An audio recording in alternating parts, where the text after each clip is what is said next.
You know the world of English is a fun and exciting place to be. I'm so glad you could join us for another lesson.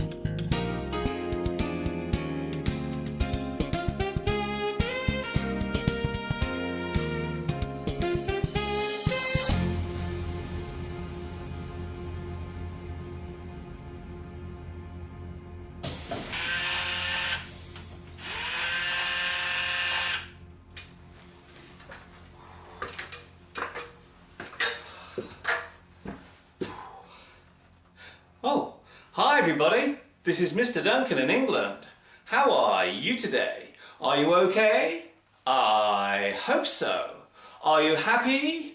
I hope so. In this lesson, we will look at the changing attitude to the way we use words and how the English language is changing because of this. Be careful what you say.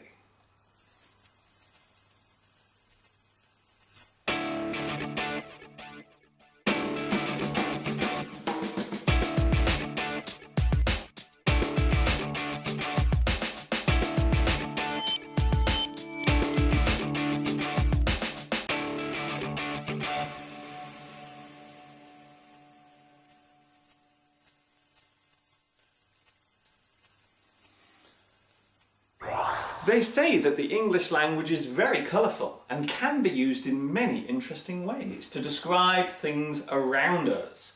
However, over the past few years we have started to change some of these words because we feel that perhaps they may be rude or could cause offence to certain people. We call this change political correctness. Wow! So many nuts. Would you like one? Not bad. To be politically correct means to consider the impact of certain words on those people to whom the words relate. These groups are often those who have a disability, job titles that refer to gender, religion, or somebody's sexuality or ethnic background. Let's take a look at a simple example of political correctness.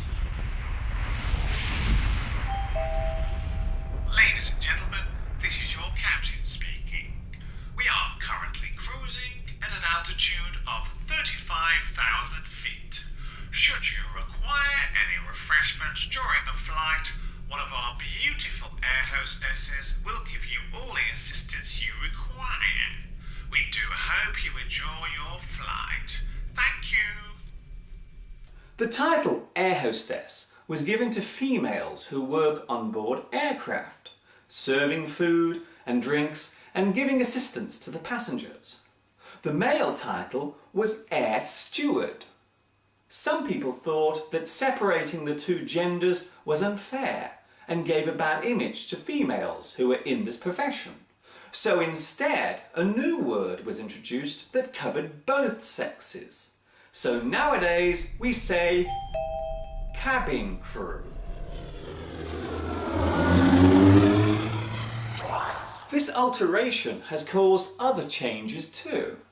These days we do not use the title policeman and fireman. Instead we now say police officer and firefighter. We have also changed words that relate to a person's physical appearance. We no longer use the words fat or tubby to describe a person who weighs too much. These days we tend to use the words large or overweight. Here in the UK, we no longer use the word handicapped to describe a person who cannot walk or has to use a wheelchair. we now use the word disabled or physically challenged. However, in the USA, the word handicapped is still widely accepted. Here are some other examples. A person who is blind is now referred to as visually impaired. A person who is deaf is now hearing impaired. A person who cannot walk is now physically impaired.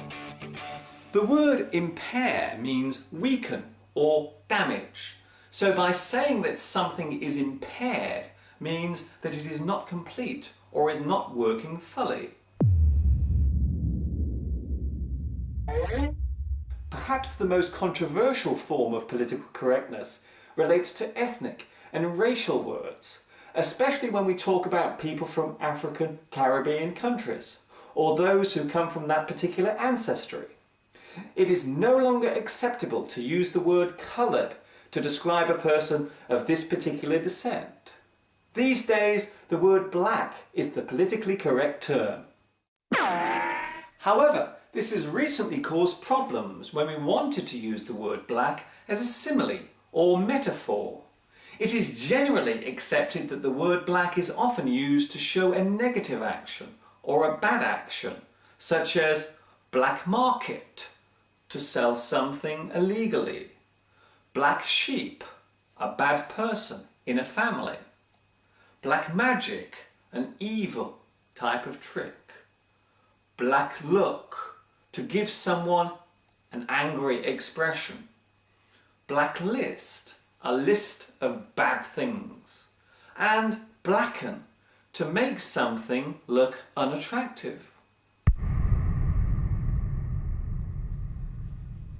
So these expressions have become less popular now, even though they do not in any way relate to the racial origin of a person.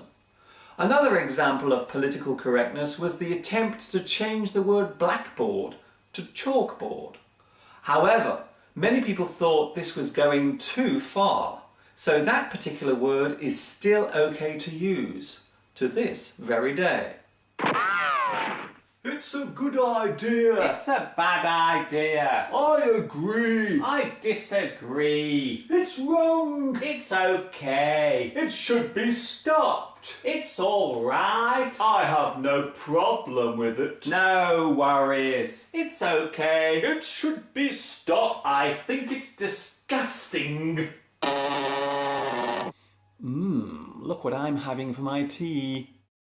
Political correctness tends to occur in democratic countries, where freedom of speech is taken as a civil right. In some ways, it is ironic that societies that encourage free speech are the same ones that are also attempting to suppress it.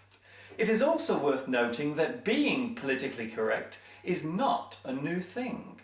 In fact, it can be traced back to the early 20th century, during the period of the First World War.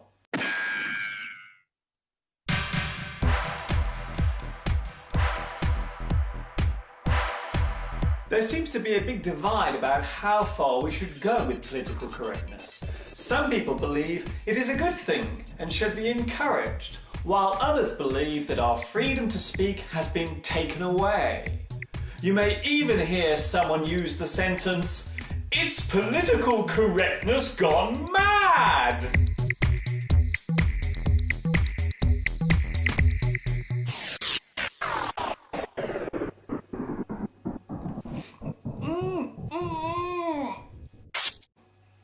Love it or hate it, it seems political correctness is around to stay.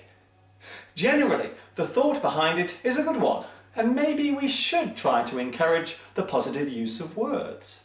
But some people think we should be careful not to carry it too far, or allow it to get out of hand or out of control. It is yet another example of how the English language is constantly changing. Whether it is for the better or worse, it's for you to decide.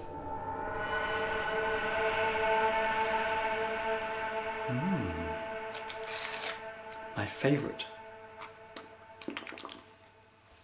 Before I leave you today, I would like to say a special hello to my new friends watching in Bosnia and Herzegovina, China, Germany, Mexico, Saudi Arabia, and Venezuela. This is Mr. Duncan in England saying, watch your P's and Q's.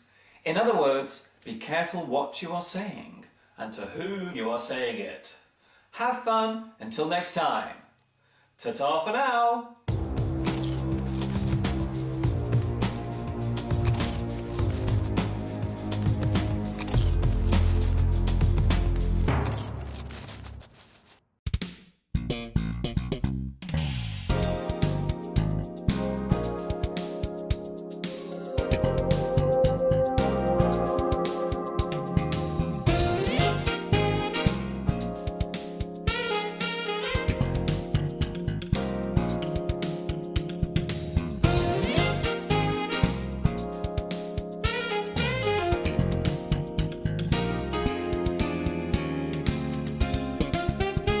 These leather trousers are so hard, I'm taking them off.